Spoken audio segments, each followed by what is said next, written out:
This was no ordinary base, and she was no ordinary soldier either. The rigidity of the corridors, the echo of footsteps in heavy boots, the shouts of orders, and the latent tension on every face announced that there, in that forgotten patch of the map, covered in snow and silence, no one was free. No one was innocent. No one could hide, not from herself, not from the weather. At mealtime, when the dining room filled with the clatter of cutlery and hushed conversations, she was the only still figure, her eyes closed, her hands on her tray of food, and her mind elsewhere.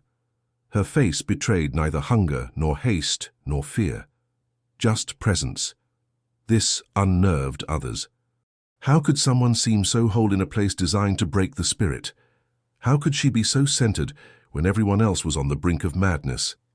One of the soldiers, the man who needed the laughter of others to exist, decided to break the silence that bothered him. He grabbed a handful of rice from his own plate and threw it on hers. "Come on, wake up, you frozen nun," he said, laughing loudly. Others laughed along, more out of a desire not to appear weak than because they found it funny. She opened her eyes slowly, as if she'd already known this would happen. He looked at the scattered rice, then back at the soldier. He didn't say a word. He just blinked slowly, as if recognizing a soul yet to learn, and closed his eyes again. Absolute silence, and a mental whisper, which not even the loudest screams could silence. Time restores everything. Not reacting was the most powerful reaction, because no one expected calm. They expected anger. They expected screaming. They expected the loss of control she never delivered, and that made her the most uncomfortable mirror in that place. Her every gesture seemed to carry a sentence that had yet to be read aloud. The days passed, and she remained silent. He attended training sessions, went on patrols, kept his uniform impeccable and his eyes alert. But there was something about her that couldn't be taught in any academy. She was a presence that didn't demand space, but occupied everything. Her superiors didn't know much about her. Her file was short, without much information, just the basics. But there was a rare stamp with a Tibetan code in red letters that no one there could translate. She came from far away, from a place where the cold is spiritual before it is physical, and that made all the difference. The base commander had already noticed the difference, but he preferred to observe in silence. Some said he feared she was more than she seemed. Others bet he knew exactly who she was. The fact is, since her arrival, the radios began emitting strange noises in the early hours of the morning. Light hisses, as if the wind were trying to say something, but only she seemed to hear. The others thought it was a malfunction, a communication failure. She didn't. She would touch her fingers to the metal of the antenna and remain still, as if receiving instructions no one else could decipher. However, in that mess hall where they mocked her, at that same table where they teased her for her calm, something began to change. One of the soldiers who laughed out loud that day began having recurring nightmares. She said she dreamed of voices under the ice calling for someone. Another began to feel chills, even with 3 layers of thermal clothing. And a soldier on the night shift reported hearing her name whispered through the loudspeakers, even when they were turned off. The base began to grow restless. The commander, who had previously maintained absolute control, seemed distracted, and she remained the same. Same gait, same silence, same uneasy peace. Because those who know the right time don't rush, and those who have read the signs don't need to prove anything to those who live blind. If you've made it this far, it's because something in this story resonates with you. So take advantage now and leave a like. This helps us keep these narratives alive, stories few would have the courage to tell. If you want to receive more videos like this, with hidden lessons, twists and turns, and silent justice, subscribe to the channel now. Here, nothing is by chance. Ultimately, that mockery during the meal was just the first step in the return that was to come. No one imagined she possessed something that could not be stolen or stopped. Intuition. Not just any intuition, but the kind honed in the solitude of the mountains, on fireless nights and silent fasts. She didn't need to prove her worth because she had already faced the worst, within herself. And now, surrounded by soldiers hiding behind uniforms, she was the only one who truly saw what was about to happen, When the ice began to make the sound, no one understood. They thought it was the ground cracking. But she stood, walked to the center of the courtyard, and knelt in the snow. He pressed his ear to the frozen ground and took a deep breath. It was a message, a code, a warning of something buried long ago, something no one there remembered, but which she, somehow, already knew. And in that moment, even those who scoffed began to realize that perhaps only she knew the truth. The soldier who emerged from the silence wasn't just another member of the base's organized ranks. There was something about her that broke the rules before they were even spoken. It wasn't her firm walk, nor the impeccable way she aligned each part of her uniform, nor the way she responded precisely to commands without hesitation. What was unsettling was the audible void that seemed to envelop her, as if she were in a spiritual time zone where the world spoke softly and the invisible screamed in pure frequency.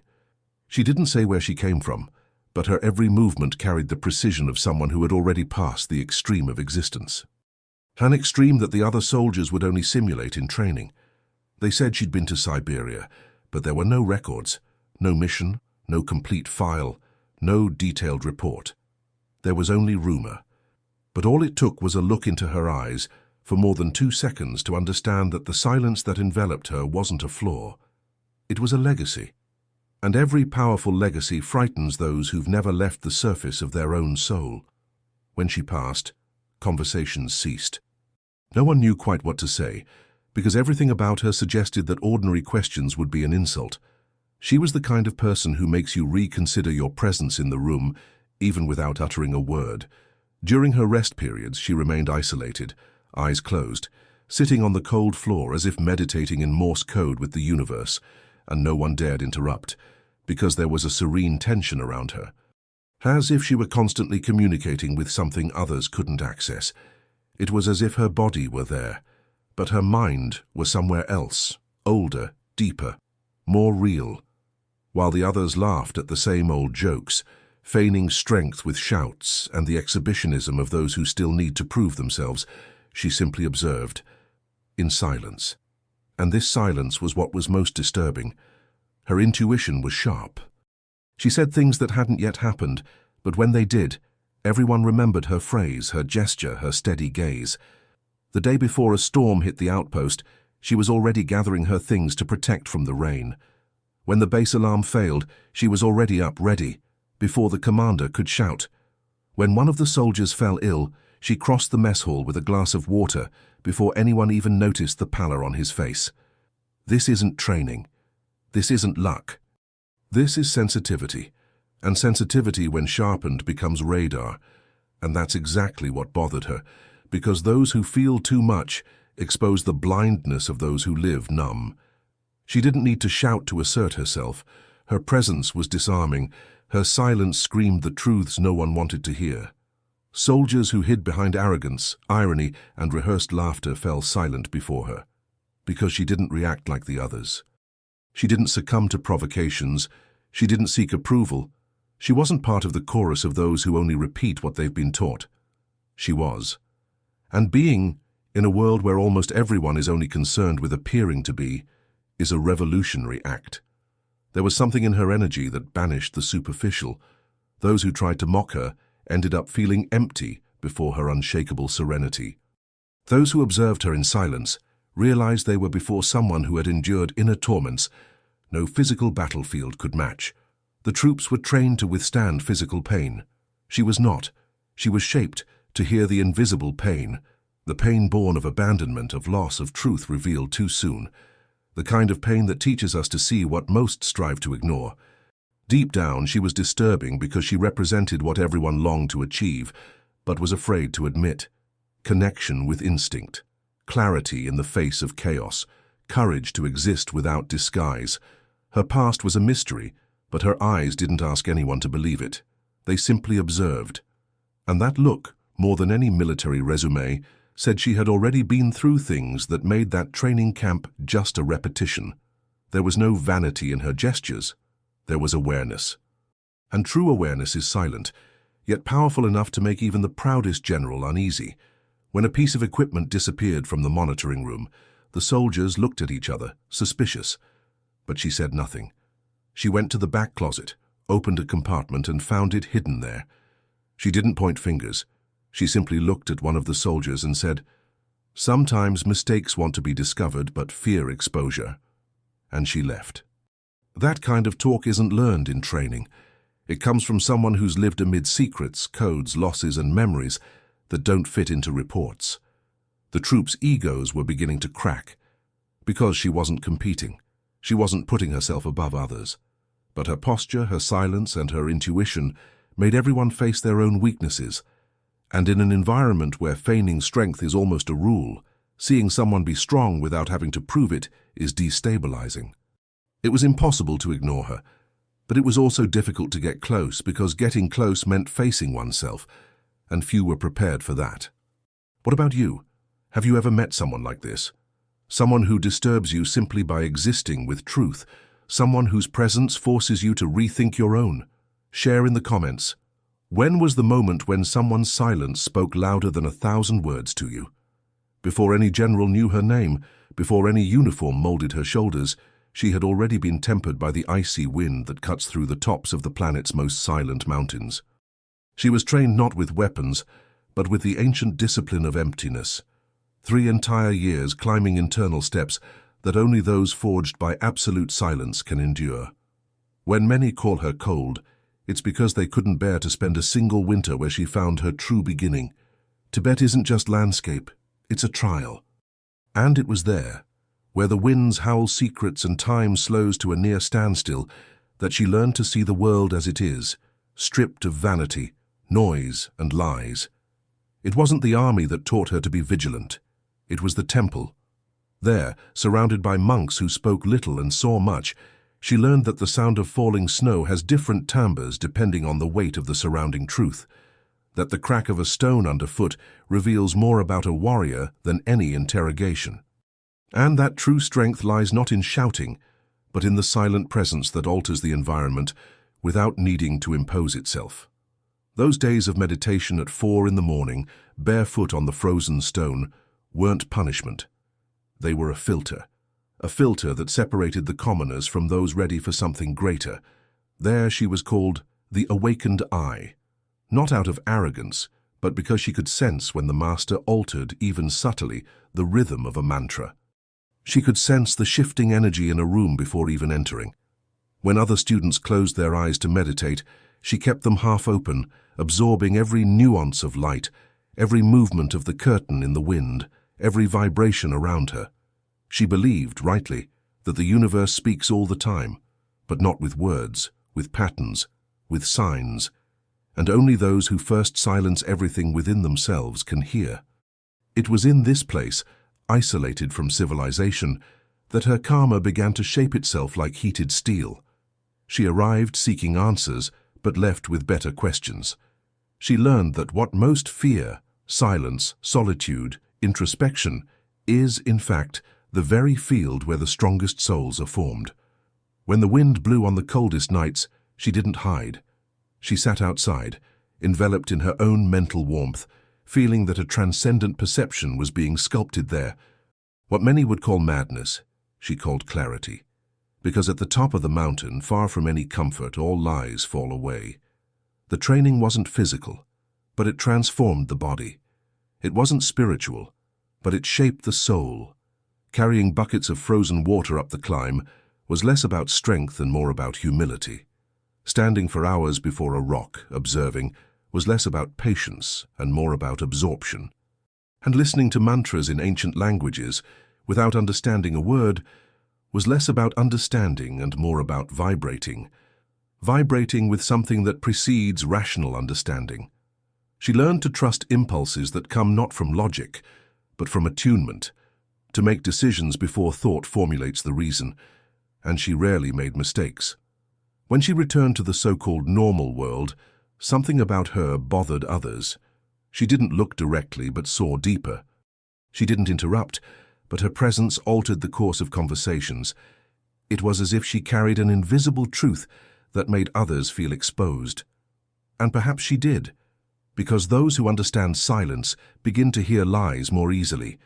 Those who have trained their bodies to withstand extreme cold know how to endure rejection, mockery, and distrust without trembling. And those who have seen their own ego crumble between meditations and fasts no longer need to prove anything to anyone. At the military base, where shouts try to mask fear and arrogance seeks to compensate for insecurity, she was a destabilizing element. Not because she wanted to be, but because she was. Because she had become the kind of person whose mere presence disarms. Her karma, forged on a mountaintop where the world falls silent, was her greatest armor, and also her greatest weapon. A soldier trained in the invisible, disciplined in the uncomfortable, and honed in silence. No one understood how she knew certain things, but she did, because she learned where no one dares to learn, where the wind doesn't blow easy answers, but reveals everything to those who know how to listen. Now comment below. Do you believe that true power comes from knowledge, or from the ability to perceive what no one else sees? During the second training cycle, the base was moved to an area with extreme weather, isolated among frozen valleys, where the air cut through the skin like blades, and the silence seemed thicker than the ice itself. The mission was simple in theory: cold resistance, open-air patrolling, limited communication. But in that setting, where even the sound of one's own footsteps seemed muffled by the snow, something different happened. On the third day of the exercise, as the troops walked in formation on a surface of ancient ice, a sound emerged. It wasn't loud. It wasn't blaring. It was a dull crack, followed by a vibration that crawled up the boots like a living snake. The soldiers stopped. One or two looked around. The instructor raised his fist, a warning sign. A veteran sergeant muttered, "Must be a crack." But she, the silent soldier always out of step, didn't react like the others. Instead of moving away from the spot, she knelt.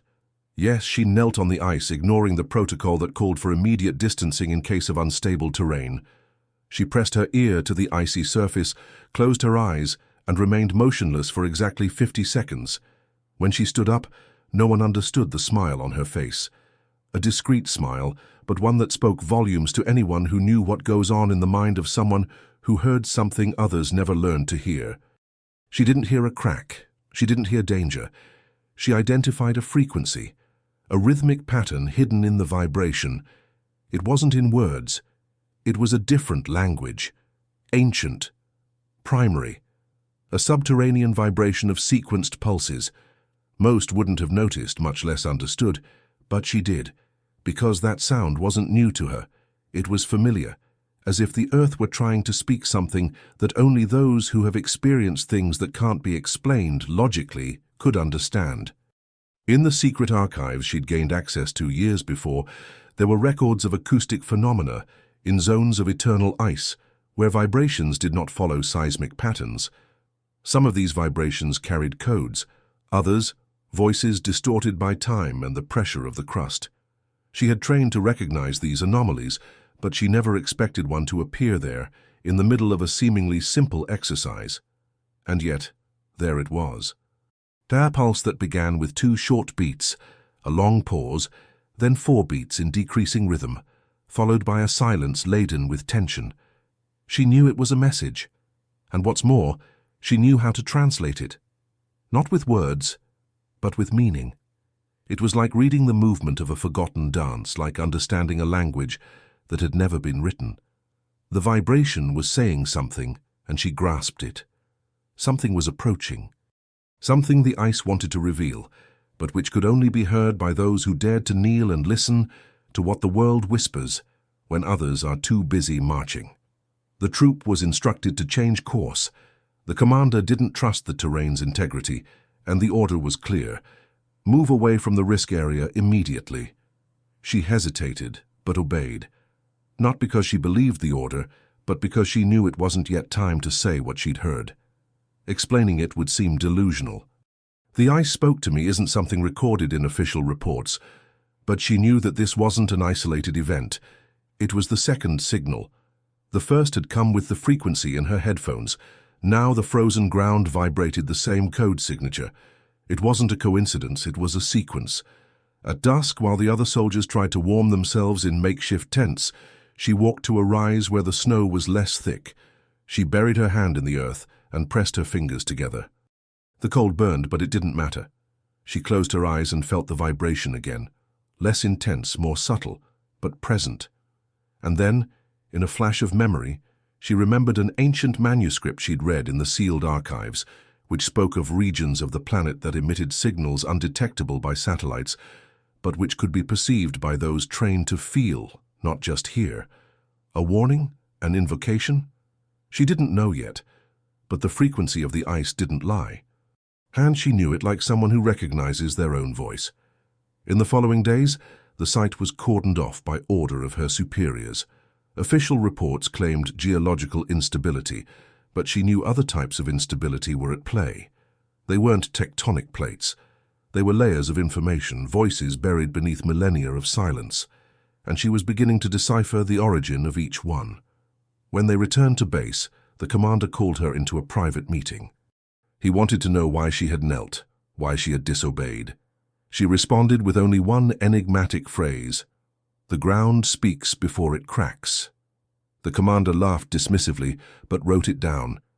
Because even skeptics know there's something strange about those who rely too much on their own silence. The report was filed, but given a special label: unusual behavior. Observe. And she knew they were watching.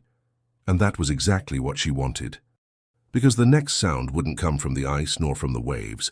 It would come from where no one dared to listen. And when it came, she would be ready. The question is, what about you? If you heard something no one else could hear, would you dare stop and listen? Or would you pass by afraid of appearing crazy in the eyes of those trapped in the noise? Comment here if you've ever felt something vibrate in silence and known, deep down, that it wasn't just your imagination. The voice didn't come with sound. Not with volume, not with interference or distortion. It wasn't a technical noise or an equipment failure. It was a presence, a vibration embedded between matter and memory.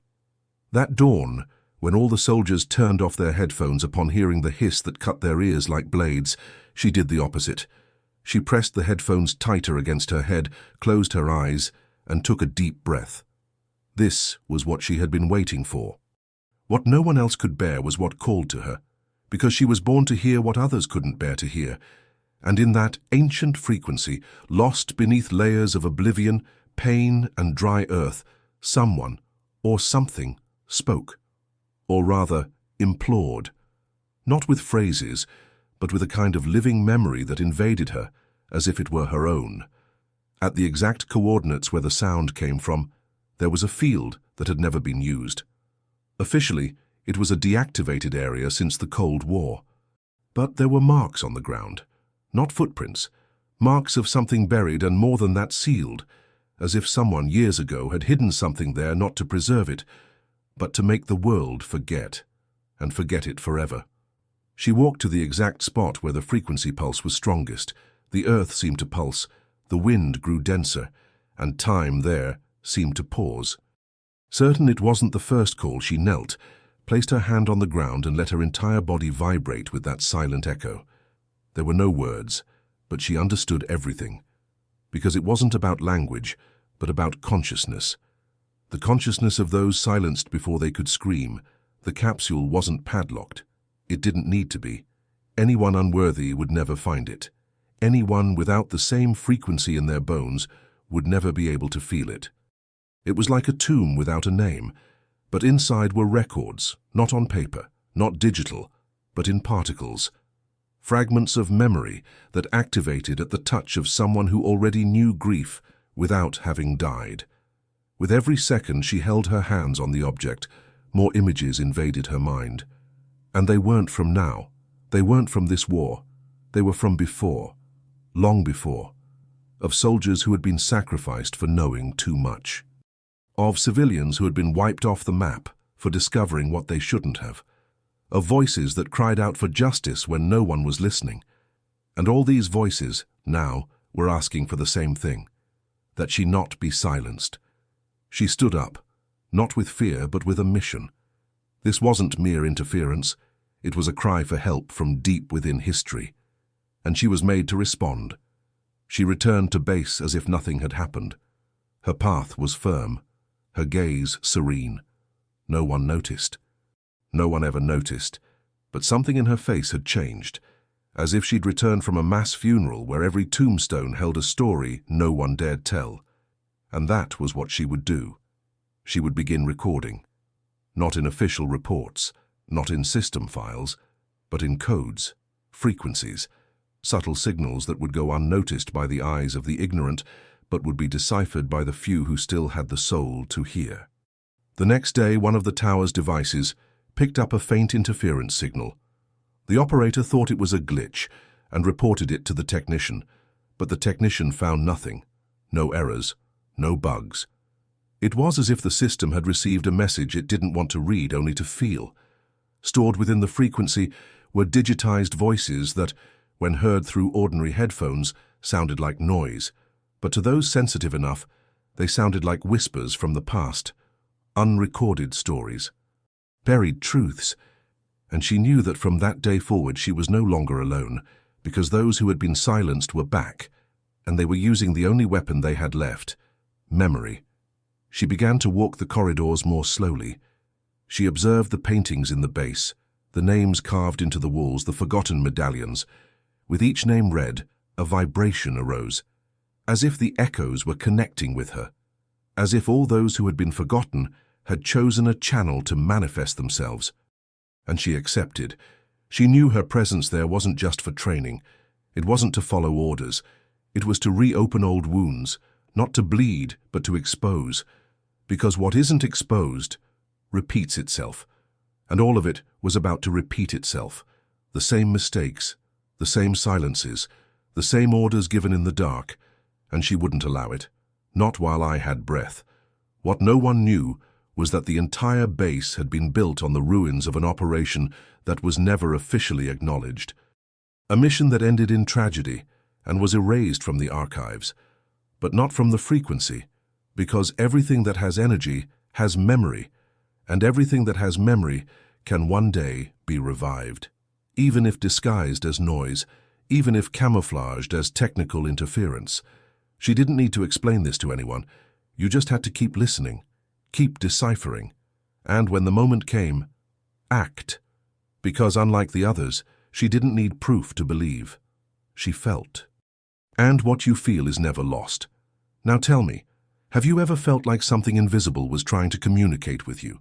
That a place, an object, or even a sound carried a message that others ignored? Comment here if you've ever experienced something like this, or if you've ever felt like something greater chose you to hear what no one else hears. The disappearance was not announced with fanfare. No alarms sounded, no emergency calls echoed through the base. It was as if suddenly the commander simply ceased to exist.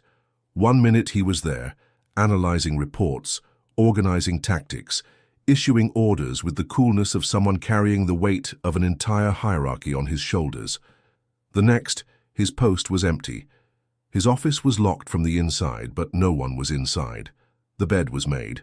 The radio was silent. The mug of coffee was still warm on the table. It was as if time had been cut with a scalpel, interrupting his presence surgically, calculatedly, invisibly. The soldiers noticed it first with silence, then with unease, and finally with panic. No cameras recorded his departure, no unusual movement, no footprints on the dirt corridor. As if he had vanished. The superiors ordered a silent search, trying to prevent the troops from descending into chaos. But the chaos had already begun, because what had disappeared wasn't just a man. It was the figure who maintained order. It was the presence that kept the base functioning with discipline, even amidst growing tension. And now that absence gave way to fear, to theories, to suspicions. Many whispered it might have been a kidnapping. Others spoke of desertion, though no one could imagine this man abandoning a post he had sworn to defend to the end. But she remained silent. She didn't ask where he was.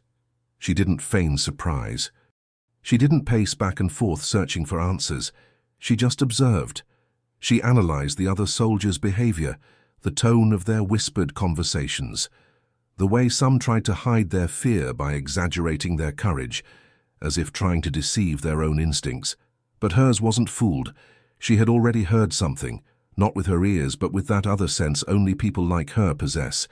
People trained not just to act, but to perceive what's about to happen before it happens. She already knew that the commander's disappearance wasn't an accident, nor a glitch. It was part of something bigger, something that had been in the works for longer than anyone there could imagine. She remembered the frequency, the whispered message, the voice that shouldn't have been alive, the veiled instructions, the code G17K, and the trail to the buried transmitter. And now that commander, the same one who so often seemed suspicious of what she wasn't saying, had mysteriously disappeared. Too much of a coincidence to ignore. She felt it was all part of a sequence, like pieces in a game only she could see, as if the base were merely the stage for an old play that was now beginning again, and she had been placed there not by chance, but as the silent protagonist of a plan that was resurfacing after years of slumber. The soldiers began to divide. Some suspected external sabotage, others an internal conspiracy. The tension became palpable, and she, amidst it all, didn't move a muscle. She simply waited. Because she knew the next move wouldn't come from the troops. It would come from her, from within her, or rather from what had been awakened within her since arriving at the base. It wasn't the first time she'd seen the disappearance take shape before her eyes. In truth, what frightened her wasn't the disappearance itself. It was the pattern. The same one that had happened in another operation years ago, buried in the Forbidden Archives, in Mission NV-17, whose initials now appeared discreetly in the base's secret documents. That acronym wasn't new. It was an echo, a code that spanned operations, continents, generations, and it always began with the disappearance of someone important. It always began with a silence that seemed casual, but which hid the storm. When the commander disappeared, she didn't despair because she'd seen this script before, and she knew that when that happened, it was because the next name on the list had already been chosen. Someone always disappeared. Someone was always watched. Someone always ended up revealing what they shouldn't have. And now the difference was that she was inside the base, at the center of the spiral, and maybe, this time, she wasn't just observing, she was leading. And then, during the night, while the others slept restlessly, a new detail caught her attention. The commander's diary, left on the table as if waiting to be found. Open to a page marked with a single word, return. That word pierced her like a warning. He knew he expected. He knew she would come, that she would hear the frequency, that she would find the radio, that the message would activate her. And now he was gone just as she was beginning to understand what was happening. His absence wasn't cowardice, it was a summons, a strategic retreat from someone who needed to leave the scene so she could take the next step. The troops didn't understand, the superiors didn't understand, but she was increasingly certain that everything was being driven from the outside in, from the inside out, as if an invisible force were sewing the threads of history with cold, calculating, and surgical hands.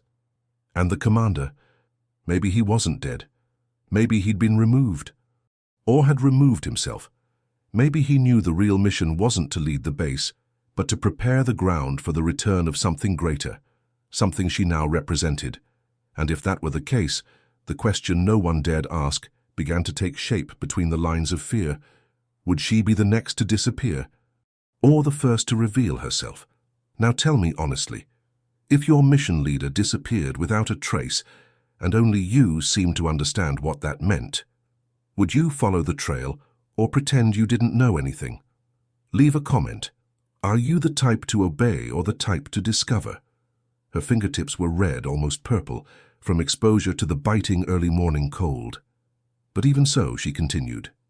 Bent over the frozen floor of the supply shed, she drew with the last of her body's warmth crooked lines, circular symbols, patterns that seemed childish to the others. She didn't say a word.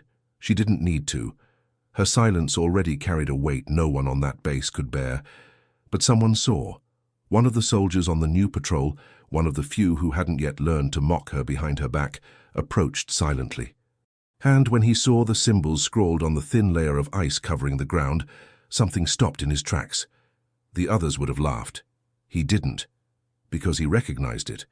It was Tibetan. Not common words, not trivial expressions, but something more ancient. Something not even taught in elite military schools.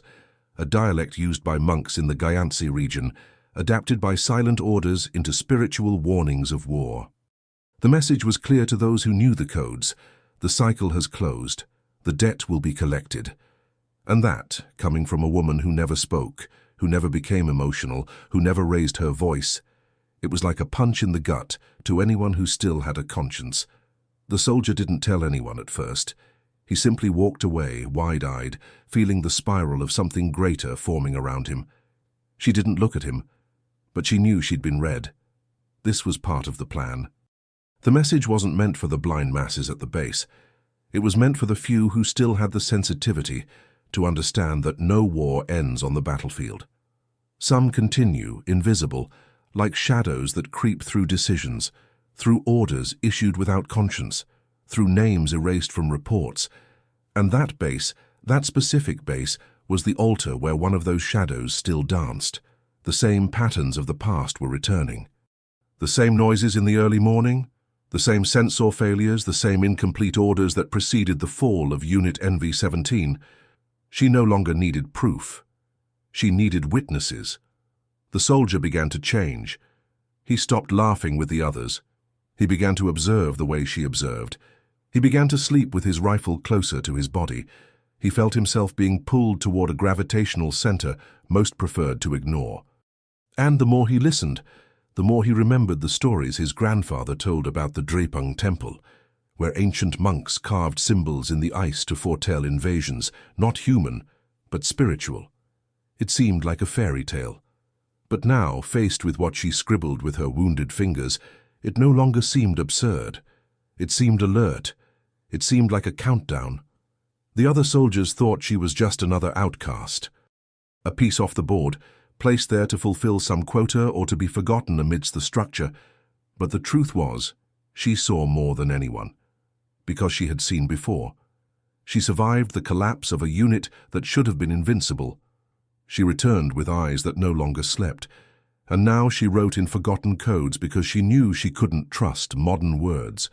Traditional language no longer communicated what needed to be said, but the symbols pierced the armor of ignorance. In the communications room, a night operator reported a subtle interference at 3:17 a.m.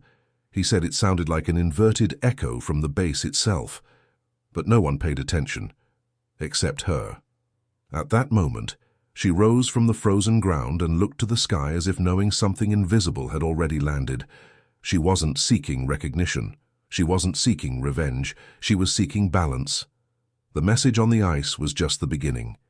Soon the soldiers' dreams would begin to be invaded by inexplicable sounds. Soon the entire base would begin to realize that the place where they mocked her, where they ignored her, where they tried to silence her existence, was, ironically, the only place in the world where that kind of energy could manifest. Because the energy field was fragile, the moral fabric was broken, and what comes from above always seeks the cracks. The soldier who could read the symbols approached her 3 nights later. He simply said, "They won't understand." She responded for the first time in weeks, "They don't have to. They just have to feel." And that was enough. Because the warning had been given. Because the cycle was repeating itself. Because the base was in debt to something it didn't even remember it owed. And now, everything was in motion. If you read a coded message in something no one else understands, would you keep quiet or warn someone? Write in the comments below if you'd be the type to sense danger before anyone else does. I want to see who's got their eyes open. The first flake fell silently, but it wasn't invisible to her eyes. While everyone still mocked her presence, ignoring her warnings, treating her as out of place, unnecessary, she looked up at the white sky and knew. It wasn't a simple climate change. This was the answer. Nature, unlike humans, doesn't shout when it wants to teach. It simply responds. And in that instant, the response was icy, dense, relentless. Snow. But not just any snow. It was as if the sky itself was returning, one by one, the cruel words she heard in the hallways, in the squinting glances, in the muffled laughter behind the walls. This wasn't just ice. It was memory. The soldiers, accustomed to clear ground exercises and predictable coordinates, were unprepared. The blizzard began without warning from the satellites. Sensors failed, drones froze, and the commanders' voices, normally so steady, began to waver in their transmissions. With every passing minute, the field was engulfed in an aggressive whiteness that reduced visibility and disoriented even the most experienced. Screams erupted from random points. People slipped, weapons jammed, orders lost in the wind. And there, amidst the chaos, she walked. She didn't run. She didn't scream. She just walked, like someone who had seen it before, like someone who wasn't surprised by the return of what had been thrown into the world. Because she knew. The ice gives back. She remembered well the first time they'd ridiculed her in the field. "Mystical soldier," they whispered. "The one who talks to rocks," they mocked. They said she saw things, that she was unstable, that she should be discharged. But no one asked why. Despite everything, she was kept. Why her file was classified. Why there was a special authorization with the NV-17 seal on her record, the kind of seal no ordinary soldier carries. And now, in that moment, everything was explained. Because what she felt wasn't superstition, it was perception. And the storm sweeping through the camp was more than extreme weather. It was the echo of everything that had been unjustly thrown at her. And ice doesn't forget. One by one, those who had once led the way now called for help. The voices on the radio became pleas. The captain, who had called her a threat to discipline, was now trapped between two ice pillars, unable to move his leg. The sergeant who had punished her for looking at maps too much was shouting her name, begging her to find him. And the soldiers who had laughed when she fell into the mud weeks before were now crawling under the weight of the cold, begging for shelter.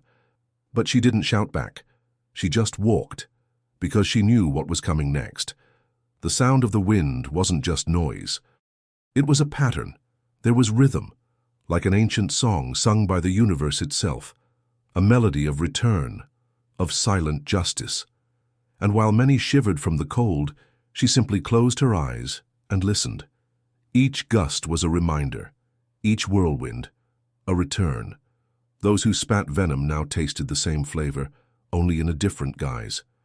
Because karma, when it comes, doesn't arrive with shouts or headlines. It arrives with the same tone in which it was launched. And if it was mockery, it returns in shame. If it was humiliation, it returns in isolation. If it was contempt, it returns in the form of deathly silence. Some tried to follow her, but her path was hidden. Her steps didn't sink like the others. The compass didn't spin wildly in her hand. And even without a thermal visor, she knew where the natural shelters were. Because those who have been left for dead once learned to survive without relying on those who have always been at the top. She carried in her eyes not only the pain of the past, but the knowledge that all of this was just the bill coming due. And because of that, she felt no fear. Because those who have been ridiculed to the core don't fear the cold. The cold, to her, was familiar. The base, which once resounded with orders and tactical movements, was now a ghostly landscape. The warehouses were covered, the vehicles were frozen, and the flags, once so proud, twisted, suffocated by the weight of the blizzard. One by one, the electronic devices went silent, but she remained there, like a fixed point in the midst of the gale. Because she didn't need anything external to know where to go. Everything was already inside her. And while the others tried to understand the cause of the tragedy, she knew it was karma returning, and it had chosen the snow as its messenger. At the end of the trail, when she finally stopped, she looked back, not to check who was coming, but to silently witness the justice many thought would never come. And in that silence, a truth echoed louder than any gust of wind. The universe does not forget. It merely waits for the right moment to respond. And now tell me in the comments, if life decided to give you back everything you gave to others, what would you be receiving today? She didn't need to shout, bang on the table, or threaten anyone. While others were poisoned by their thirst for power, she stood firm, guided by something she couldn't explain. She just felt it. She didn't say much, but when she did open her mouth, her words seemed to come from a place no one there understood. Many laughed, Others doubted. Some even pretended not to hear her. But no one could completely ignore her. She carried a kind of presence that unnerved the weak and disarmed the arrogant. It was as if the very atmosphere changed when she entered. Not out of intimidation, but out of truth. And that, for those who live by appearances, is unbearable. From the start, she knew she wouldn't be easily accepted. Her sensitivity was read as weakness, her intuition as madness. While the troops boasted of their techniques, weapons, and muscles, she closed her eyes and felt the ground vibrate strangely. She perceived patterns in the silence. She observed the flight of the crows, the rhythm of the wind, the millimeter flaw in the safety protocols. Everything told her something, but only she heard it. The rest had laughed, but time, that old ally of justice, had other plans. Without seeking prominence, she became essential. When the evacuation plan failed, she was the one who knew where to run. When communication was cut, she knew exactly which radio still worked. When the doors wouldn't open, she knew which ancient corridor still led to the surface, and all this without ever having studied those maps. It was as if the path simply spoke to her. The intuition that had once been treated as superstition now became a compass. Those who had once scoffed now followed. It wasn't obedience, it was desperation. They didn't follow her out of respect. They followed because she was the only one who still saw. The chaos exposed the truth. Those who thought they were leaders were only good at talking when everything was under control. In the collapse, they wavered. They trembled. They sought advice from those they once called weird, and she, even though she had every reason to turn her back, remained. Not for their sake, but because she knew there was a greater purpose behind it all. It wasn't about revenge. It never was. It was about natural justice, the harvest of what was sown in silence. Instead of resentment, she offered guidance. Instead of revenge, she offered a way out. Instead of retaliation, silence. And that silence hurt more than any scream. Because there every soldier knew they had failed her. Each of them had missed a chance to listen when there was still time. Now all they could do was follow, heads bowed, hoping she would guide them again. And she did. But not as a savior. As an instrument. She too was being guided. Not by maps, not by orders, but by something that not even the highest command could decipher. Something that never fit into reports or hierarchies. She was a bridge between the invisible and the concrete. What no one realized was that from the beginning, the universe had been adjusting its pieces. Everything done to her returned in the form of silence and shame. Those who tried to sabotage her stumbled over their own plans. Those who excluded her now depended on her generosity to survive. The irony was cruel and beautiful. She didn't need to lift a finger to bring anyone down.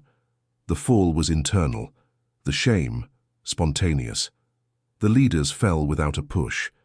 Their masks melted in the heat of the crisis, and there, amidst the despair, emerged the most powerful image of all, the woman who forgives but does not forget. She never sought applause. She never sought status. She was faithful to something that went beyond human recognition. Perhaps that's why she was chosen to be the channel for this upheaval. The universe didn't need a noisy hero. It needed someone capable of standing firm even when no one recognized her. And she was. That's why she was used as a signal. The same voice they ignored was now the most needed sound in their darkest hour. The same presence that once disturbed them was now the only safe haven when everything fell apart. There were no triumphant speeches, no theatrical revenge. There was only one stark truth. Everyone, without exception, was alive because they followed those they once despised.